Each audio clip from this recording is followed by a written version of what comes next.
코로나 언제 종식될지 묻지를 마라. 이제는 장기전에 대비해야 한다. 이런 주장을 펼치고 계신 분입니다.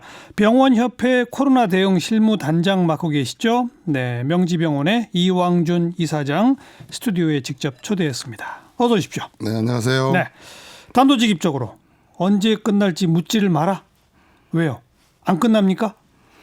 네, 뭐 쉽게 끝나기 어렵고요. 이제 사실 제가 요 얘기를 하게 된 거는 이제 사람들이 이게 메르스처럼 이제 어느 시점에서 이제 곧 종식이 되고 일상생활로 돌아갈 수 있지 않을까라는 이제 기대를 가지고 그럼요. 자꾸 이제 모든 거를 그런 프레임 하에서 기대를 하다 보니까 이제 점점 지쳐가고 이제 자꾸 생활들이 오히려 지금 피폐해져가는 이런 측면들이 있는 것 같아서 좀 정확하게 지금 상황 인식을 좀 하고 이게 소강 상태로 들어갈 수는 있지만 절대로 메르스처럼 종식이 되거나 완전히 이게 끝났다 이래서 지금 우리가 과거의 일상으로 이렇게 복귀하는 거는 쉽지 않다. 왜요? 왜냐하면 지금 이 코로나 감염병은 그야말로 이제 백신이나 이런 게 완전히 만들어져서 더 이상의 이제 확산이 없는 상황이 돼야 될 텐데 이미 지금 이제 팬데믹으로 세계적 확산이 되고 있고요. 이 세계적 확산이 지금 뭐 앞으로 한두 달 사이에 끝날 게 아니고 이게 계속 서로 이게 도미노 현상을 일으키면서 돌고 돌 가능성이 있고 뭐 하반기에 들어서더라도 다시 또 이제 이게 유행이 될 가능성이 있고 여름 시즌이 되면 또 남반구가 겨울이지 아니겠어요? 그렇죠. 또 남반구 쪽에서는 아직 지금 본격적이지 않은데 뭐 일비 시작은 했지만 그러면 뭐 호주도 지금 상당히 이제 거세긴 한데 뭐 이쪽 남미라든가 아프리카도 지금 굉장히 그 가장 위험지구 중에 하나이죠. 그리고 또 후진국 같은 경우는 제대로 이게 지금 뭐 검사 키트나 이런 의학적이 안 되니까 사실 그 뭐 마을 주민이 전부가 다 감염이 됐다거나 이럴 수도 지금 모르고 이제 지나가게 되면 이게 일종의 풍토표처럼 그 지역은 이제 다 이제 감염이 돼 있는 상태가 될 수도 있죠. 그러면 그런 데서 또 있다가 이게 또 다른 데로 전파가 또 될 수 있는 이제 그런 진원지가 되는 거고요. 그러니까 뭐 지금도 메르스는 좀 중동 지역에도 계속 지금 남아서 있지 않습니까? 그래서 계속 우리가 메르스 하는데 이게 뭐 메르스 같은 상황에 전 세계로 다 지금 곳곳이 퍼져 있다 이렇게 생각하면은 이 전체 상황을 이제 끝내려고 그러면 상당한 이제 기간이 걸릴 거라고 보는 거죠. 과거 사례랑 비교를 해보면 방금 이제 메르스 얘기하셨으니까 메르스는 근데 지금 코로나19보다는 전파력이 약한가요?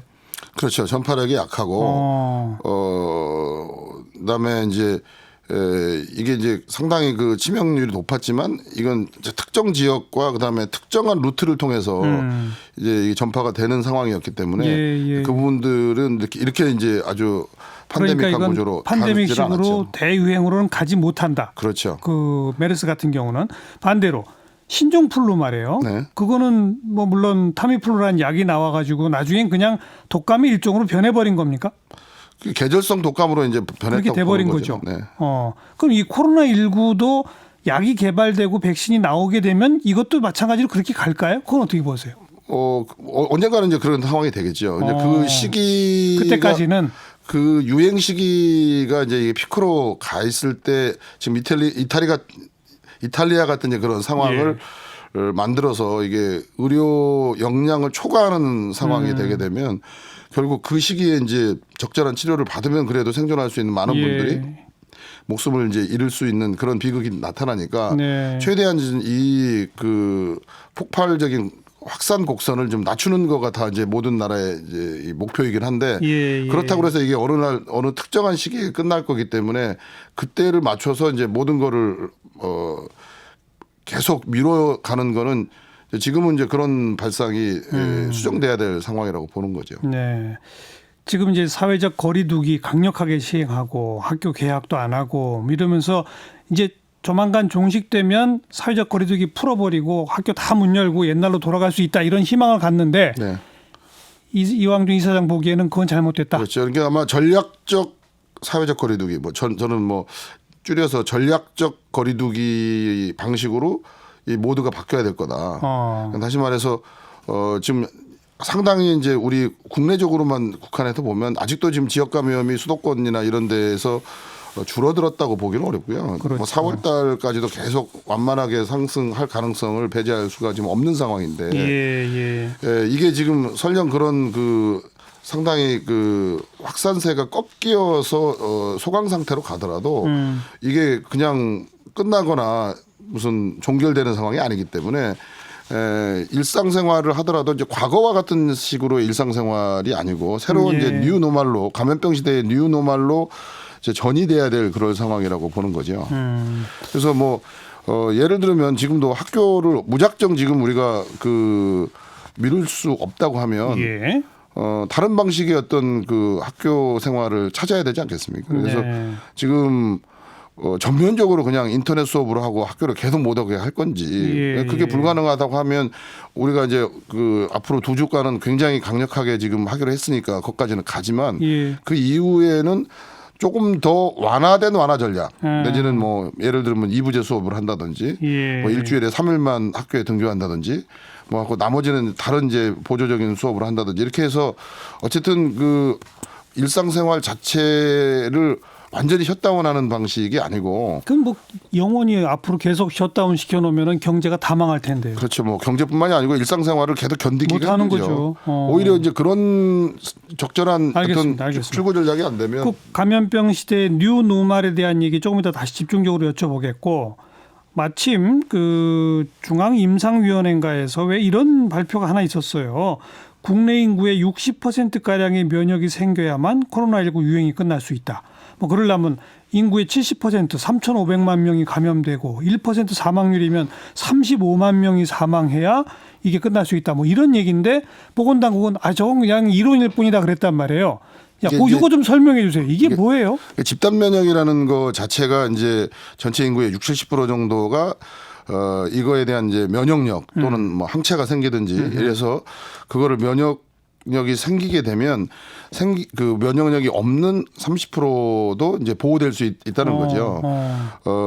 이론적으로 이제 그렇게 되는데 제일 그래서 그 집단 면역을 증강하기 위해서 하는 게 이제 예방 주사잖아요. 백신이죠. 그러니까 그 백신이라는 것 자체가 이제 이런 코로나 바이러스의 항원 그 자체를 그 코로나 바이러스에 생바이러스가 들어가서 그 환자한테 면역을 시켜 만들어내는 게 아니고 이제 그 지금 우리가 이제 인플루엔자 백신이나 이런 것도 그렇지만 일단 그 굉장히 바이러스의 항원성만을 남겨두고 이제 그걸 약하게 한다든가 약화된 바이러스를 뭐 그렇죠. 그런 이제 아니면 사바이러스를 준다든가 해서 몸이 이겨내게끔 몸이 이겨낼 수는 있지만 이제 우리가 그 마치 우리 결핵 주사 맞는 거랑 같은 원리인데 그래서 우리 몸에서 이제 그거에 대한 항체가 생겨나고 면역력이 생기게 하는 거가 제일 좋은 방법이죠. 그러니까 우리 그 지금 굉장히 비슷한 상황을 만들었던 그 컨테지언이라는 영화에서도 마지막 해피엔딩이 결국 백신이 이제 광범하게 보급되면서 이제 끝나지 않습니까?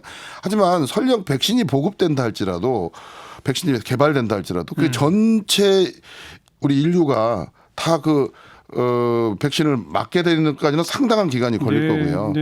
뭐 그런 기간까지를 감안한다면 가령 내년 한 2, 4분기 정도의 백신이 1년 후에 개발이 됐는데 그 개발이 된 백신이 상용화돼서 모든 이제 인류가 되려고 그러면 또 몇 년이 걸릴 거기 때문에 그 사이에는 또 이런 집단 면역이 생기지 않은 또 집단에서는 계속 이 감염이 또 확산되고 계속 돌 수밖에 없는 과정이라고 보는 거죠. 이 과정들이 그런 의미에서 본다면 우리는 이제 그런 상황을 예측을 했을 때 초기의 대응이 무조건적인 어떤 봉쇄와 그다음 차단에 일단 이제 주력을 했지만 이것 자체를 이제 어떤 방식으로 전략적으로 끌고 갈 것인가에 대한 거를 이제는 좀 본격적으로 검토하고 논의해야 될 단계다. 그러니까 지금 사회적 거리두기를 당장 풀라는 거가 아니지만 이 사회적 거리두기를 어떤 식으로 계속 새로운 방식으로 가져갈 건지 그다음에 우리의 일상생활과 경제생활을 어떻게 지금 풀어갈 건가를 논의하자는 거죠. 아무리 이론적으로라 하더라도 우리 인구의 3,500만이 감염돼서 35만이 사망하는 이런 사태가 올 것이다라는 건 아닌 거죠. 그렇죠. 그런 얘기랑 아니라 이론적으로 60%까지 돼야지 집단 면역이 생기는 거고요. 그 과정들이 이제 아까 얘기했지만 그게 몇 년 동안의 기간을 통해서 될 수도 있는 거고 그렇기 때문에 저희는 이제 우리나라가 상당히 그런 의미에서는 좀 독특한 지금 전략을 구사하고 있는 거잖아요. 한편으로는 봉쇄 전략을 해서 계속 찾아내서 그 확진자를 분리해내고 그다음에 격리하고 또 한편으로는 또 사회적 거리두기를 그렇죠. 한편으로 하면서 우리가 지금 예측하지 못한 또 전염을 막아내는 걸 계속 하고 있는데 이 과정을 이 투트랙 과정을 계속 전략적으로 끌고 가는 방향을 유지를 하되 이걸 어떤 식으로 계속 할 거냐라는 거죠. 이게 지속 가능한 방식이 돼야 된다 이런 거 이런 의미니까요. 그래서 이제 뭐 본격적으로 감염병 시대다 이제는 코로나19와 함께 살아야 한다 이 말 아니겠습니까? 코로나19에 대한 완벽한 이제 우리의 대치의 그 과정이 완성될 때까지는 이 위험성과 이 전염의 그 상황을 계속 예견하면서 한편으로 이 지속 가능한 우리의 어떤 일상생활과 전체적인 사회 생활을 만들어가야 된다는 거죠. 자, 그 감염병 시대의 뉴 노멀 이제 하나하나 구체적으로 그러니까 역시 확진자가 나오면 그 사람의 뭐 동선, 밀접 접촉자 뭐 그래서 다시 또 진단 검사하고 이런 일종의 봉쇄 전략 이것도 해 가자 이거죠. 지속적으로.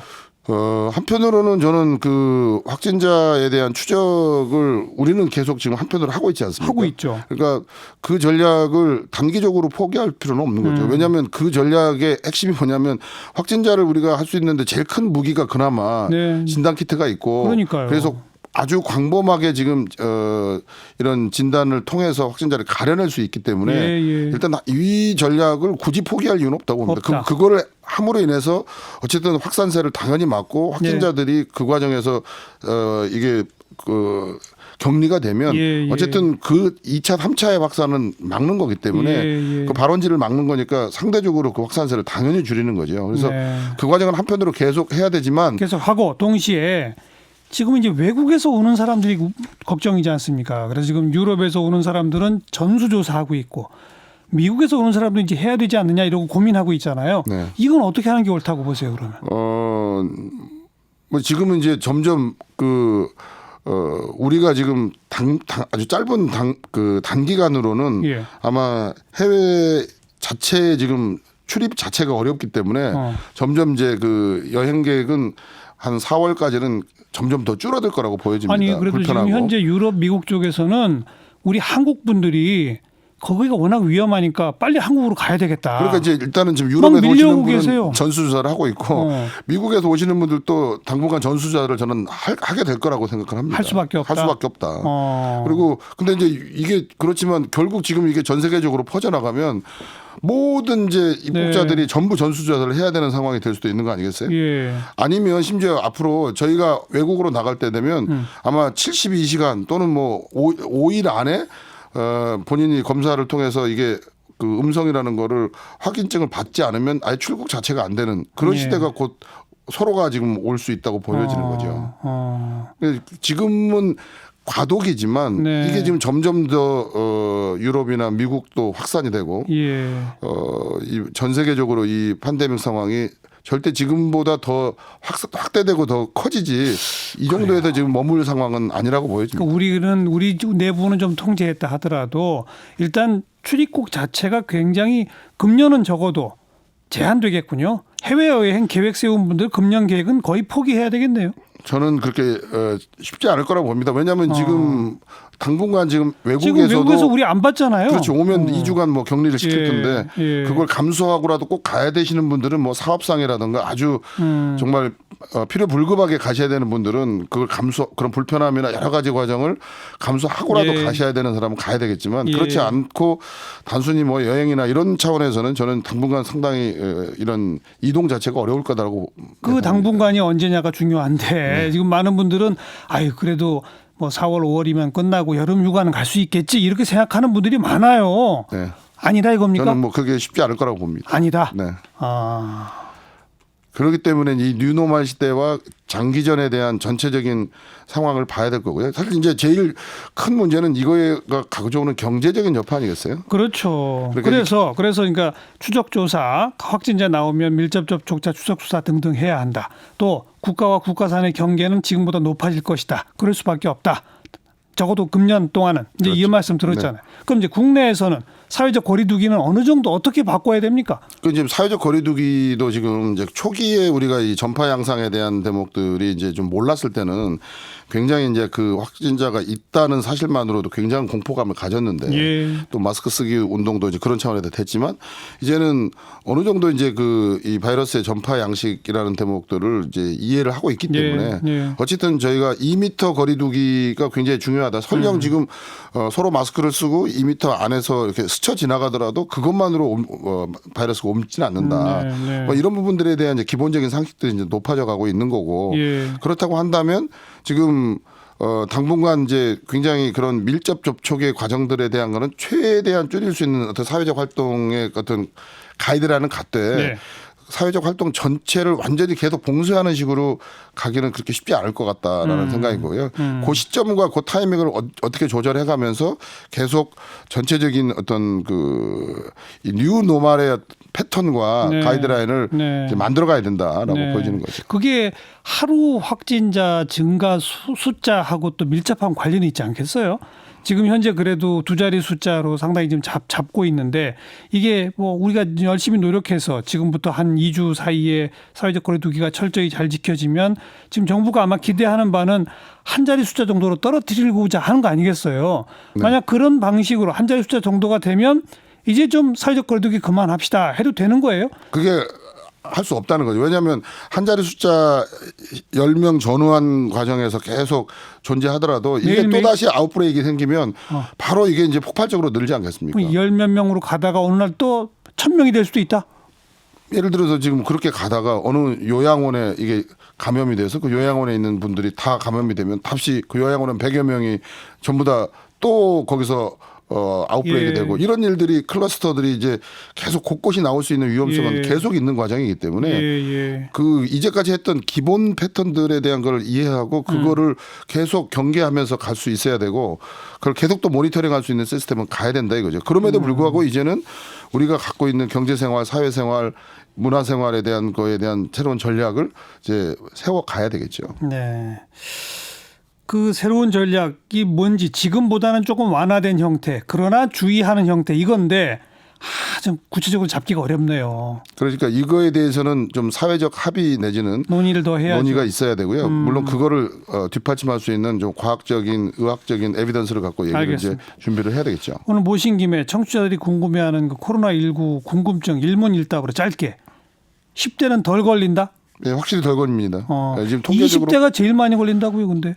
이제 우리한테 조금 특징적이고 이거 신천지 때문에 좀 그런 상황이 벌어졌고요. 전 세계적으로도 보면은 뭐 10대 이하는 굉장히 적습니다. 알겠습니다. 따뜻해지면 종식될 거다. 그건 좀 근거가 없고요. 아니다. 코로나 바이러스에 취약한 혈액형이 따로 있다? 뭐 중국에서 뭐 A형이 좀 취약하다 이런 얘기가 나왔는데 사실 그건 임상적 근거가 불투명할 뿐만 아니고 없죠. 통계적인 유의성도 조금은 좀 애매하다고 생각됩니다. 네. 확진자가 다녀간 식당이나 시설 이용 자제하는 거 이게 며칠이나 그래야 되느냐? 이게 사실 이제 더 좀 저는 그 확실하게 소독하고 예. 완화시키면은 원래 저희 거기가 더 안전하죠, 사실. 그럴 수도 있죠. 그러니까 저희가 볼 때는 이제 이게 이론적으로는 6시간까지 뭐 충분히 저희는 이 소독 후에 어떤 환기하고 이런저런 처리하면 6시간 이후에도 열 수 있다고 봅니다. 6시간만 지나면. 네, 그렇게까지 줄여야 된다고 봅니다. 그러니까 확진자 다녀갔다 온 곳이라고 아예 그 동네도 안 가려고 하는 이건 잘못된 거죠. 그러니까 이거에 대한 방역은 가서 해야 되겠지만 알겠습니다. 너무 그 동선을 너무 이제 공개하는 것도 조금 이제 앞으로는 좀 다르게 변화해야 될 거라 생각합니다. 아까 제가 드렸던 질문인데 더 직접적으로 3050 쓰시는 분인데 올해 그럼 해외 휴가표 끊어놨는데 취소해야 하나요? 뭐 저는 해외 휴가가 하여튼 뭐 부분적으로는 가능하다고 생각하는데 이제 그건 전략적인 판단이 필요하다고 생각하죠. 아니 좀 명확하게 얘기해 보세요. 저는 이렇게 권하기는 좀 어렵지 않을까. 왜냐하면 이제 굉장히 불편할 거기 때문에 네. 불편을 감수해야 된다고 생각합니다. 자, 감염병 시대의 뉴 노멀이라고 하는 새로운 패러다임을 우리가 함께 논의해서 만들어가야 한다 이 말씀인데요. 쉬운 과제는 아닙니다. 명지병원의 이왕준 이사장 고맙습니다. 네, 감사합니다.